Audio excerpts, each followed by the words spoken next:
Welcome back to Movie Recaps. Today I will show you a thriller. Make sure to subscribe and turn on notifications so you can watch more videos like this. The movie opens with a shot of someone striking a match and hurling it toward a house in darkness. The house quickly catches fire, and the sound of people screaming echoes from within, while a little girl watches in terror.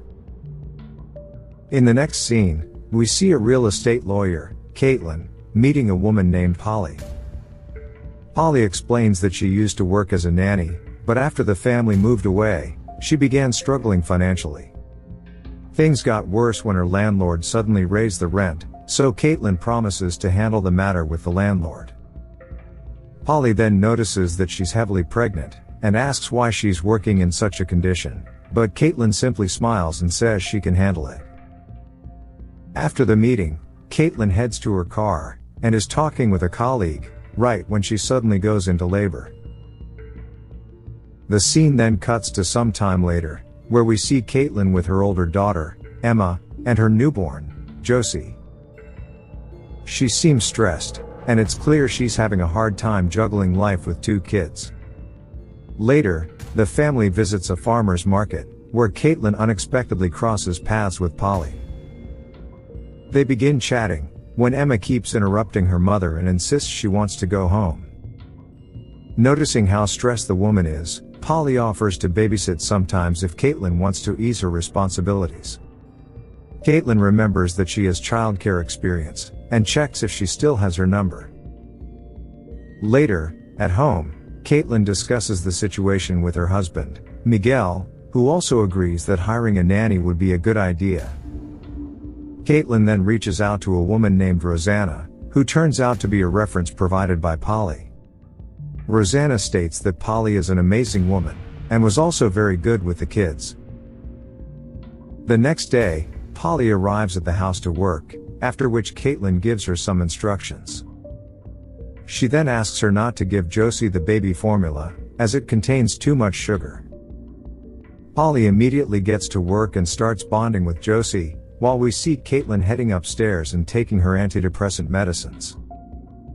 In the evening, Polly is about to leave, but the family insists that she stay for dinner.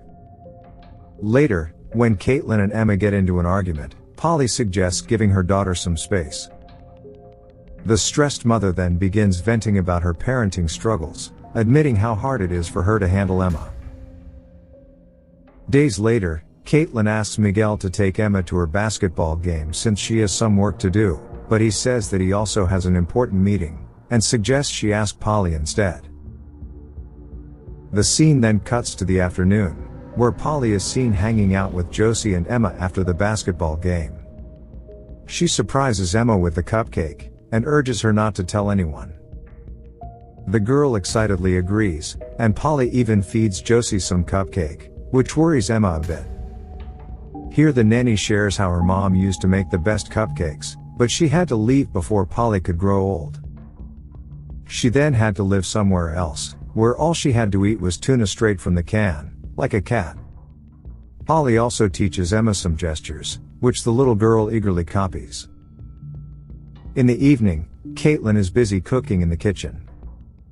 Surprisingly, while she's distracted, Polly secretly spikes the food without anyone noticing.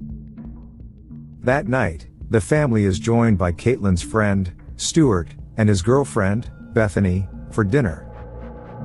Polly is also there, and mentions that she's thinking about moving out of LA, because it's becoming too expensive, which worries Caitlin. The next morning, the entire family suffers from food poisoning, prompting them to rush to the hospital. Josie's condition is even worse, so the poor girl is admitted to the ER. Caitlin blames herself for everything, and explains how she always messes up. However, Polly assures her that no matter how hard she tries, she cannot always prevent bad things from happening. A comforted Caitlin says she doesn't want Polly to leave, but the latter explains that she doesn't have any other choice. The following day, the family returns home from the hospital, and Caitlin tells her husband that she wants Polly to move in with them. But Miguel is worried about his wife, and recalls how, after Emma was born, she spiraled out of control. It turns out that she tore apart the entire house, and frantically claim that their lives were in danger. He fears she might behave that way again, but Caitlin reassures him that she's completely fine this time. The next day, Polly finally moves in with them, and Caitlin offers her a small guest room with all the essentials. Afterward, everyone leaves the house, leaving Polly and Josie alone at home. The nanny then begins inspecting the place, during which Josie starts crying uncontrollably, but Polly doesn't pick her up. One evening, Caitlin finds an empty package of baby formula in the trash can, which enrages her. She interrupts Emma and Polly while they're playing and asks the nanny about the formula. Polly explains that she has been feeding Josie with that because she was having a hard time drinking breast milk. Caitlin reminds her of their conversation about avoiding sugar, but Polly apologizes, saying she doesn't remember. But before an angry Caitlin can say anything else, Emma tells her not to interrupt their playtime. That night, Caitlin comes home after jogging, but finds Miguel hanging out and laughing with Polly and a new girl. Polly introduces the girl as her friend Amelia, and even though Caitlin feels uncomfortable about their behavior, she doesn't say anything. That night, Caitlin can't sleep, so she heads to Polly's room, only to be shocked to see her passionately making love to Amelia, but when their eyes meet, Caitlin quickly walks away. The next day, Caitlin feels extremely anxious and restless, so she takes her antidepressant pill to calm herself. Later, while chopping vegetables, she calls her doctor and explains that the medication has been causing weird reactions and making her jittery. The doctor advises her to lower the dose, but in a tense moment of distraction, Caitlin accidentally slices her hand.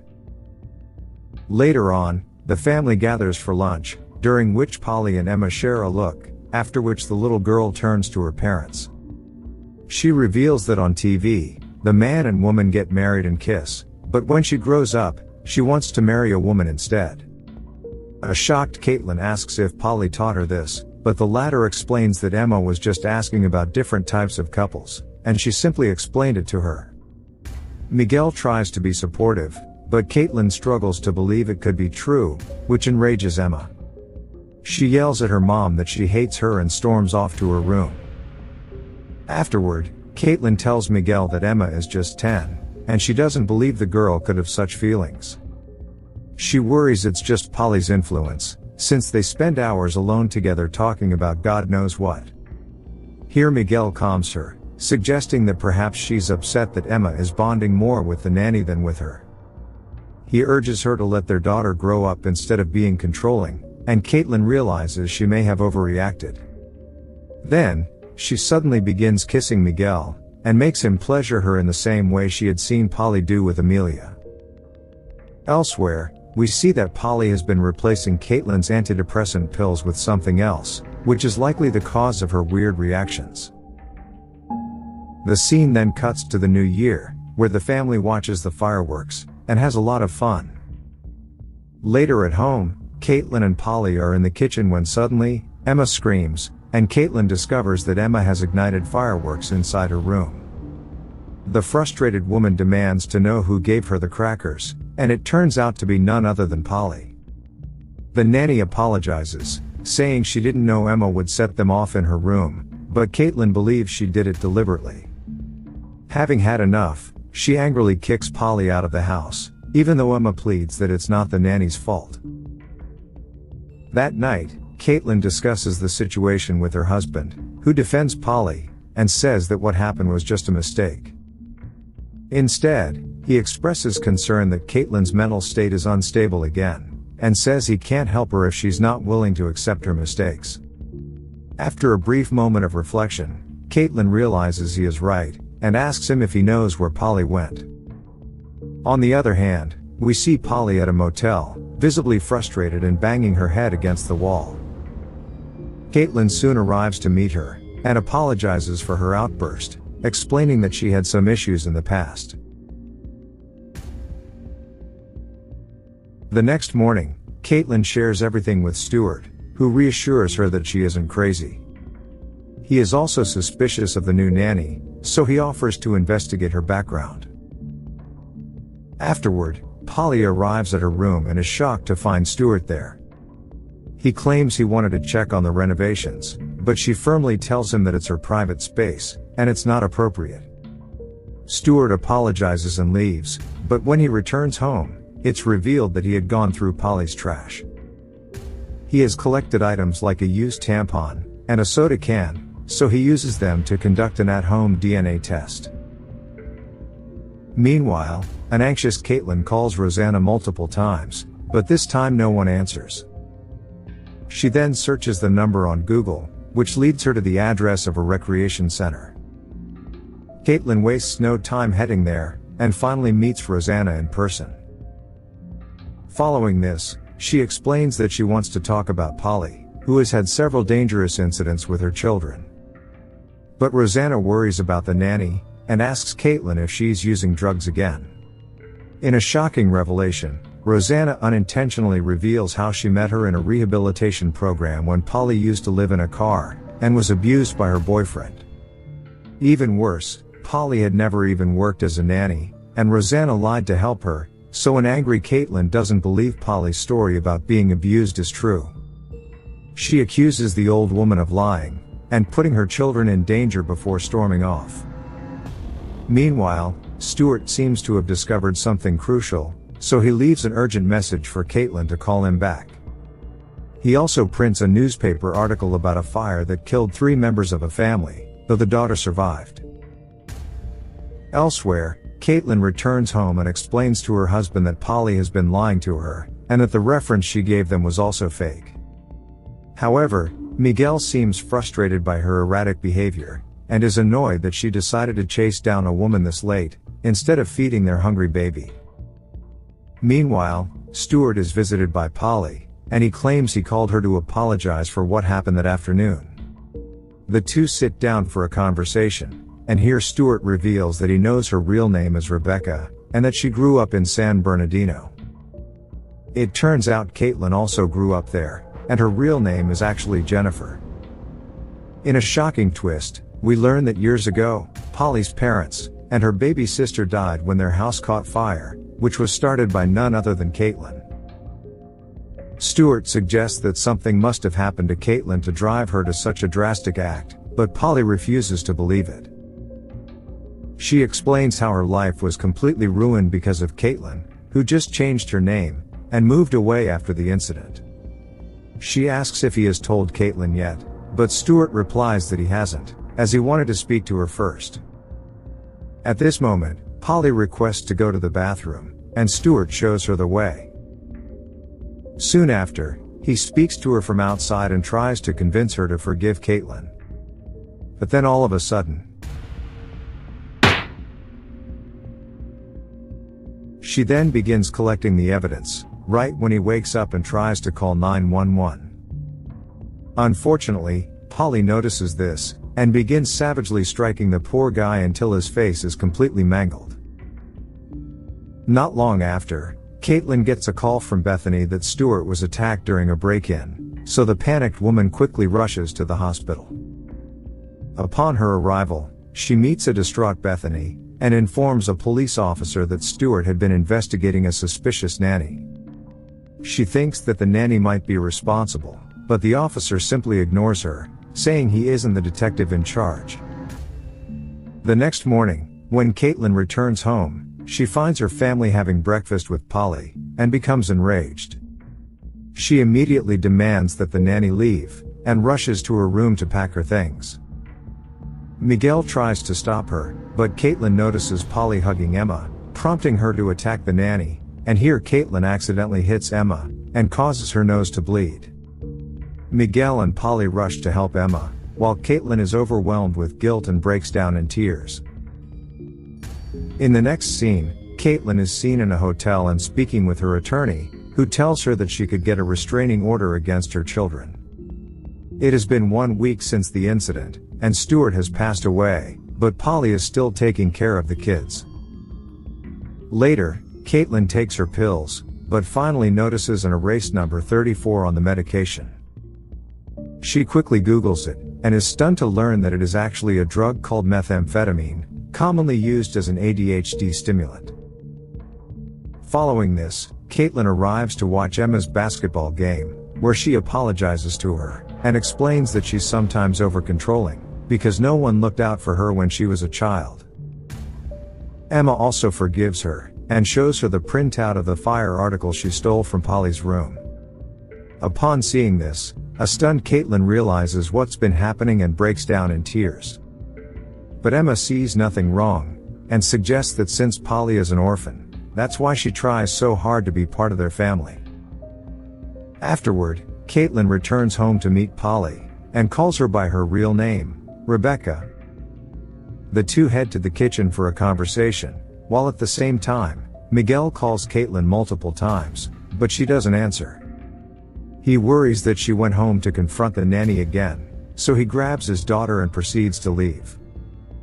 Meanwhile, at home, Caitlin apologizes for everything, and at this point, she reveals how Polly's dad used to abuse her. She explains that even though she told the school and her parents, no one believed her, but Polly calls her story bullshit. We then see a flashback of that tragic night, showing a terrified young Polly staring at her burned house, when she notices Caitlin running away from the scene. Polly accuses Caitlin of destroying her life and robbing her happy childhood. But Caitlin says that Polly already knows the horrifying truth about her dad, because he abused her as well. She reveals that the evil man told her this, and he used to say the two girls looked so much alike that they could be sisters. Upon hearing all this, Polly breaks down in tears, and she suddenly stabs Caitlin with a shard of broken glass. She says that she wants Caitlin to rot in hell, while she sleeps with her husband, and raises her daughters. Polly even strikes her with a heavy pan, but Caitlin refuses to give up and fights back with all her strength. After an intense struggle, she finally hurls the evil nanny against a glass surface that she's knocked unconscious. Caitlin then grabs Josie from her crib, and hurriedly leaves the house, just as Polly begins to wake up. Following this, Caitlin and Josie try to drive away, right when Polly suddenly appears and starts smashing the windshield with a hammer. Miguel and Emma also arrive. And then this happens.